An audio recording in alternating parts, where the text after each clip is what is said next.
নামাজ পড়েন নাই, এখন তো আছে তাই না? তারা ফজরের 2 রাকাত ফরজ নামাজ পড়েন, তারপরে নামাজ পড়বো। বসেন, আর বাকিরা বসেন।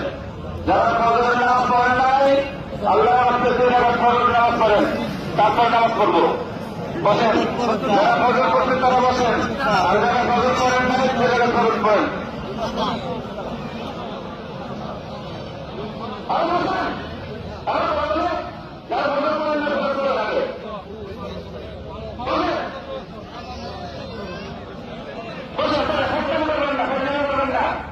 যারা ফরজ করেন নাই এবং ফরজ নামাজ পড়েন,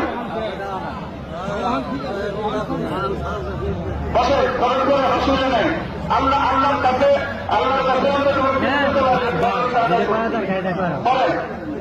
বলেন সমস্যা নেই, এখানে সকলের কিছু নাই। একটা করে বলেন না কেউ, যারা নামাজ না করছেন তারা ফরজ করেন, 5 মিনিট পরে নামাজ পড়তেছি।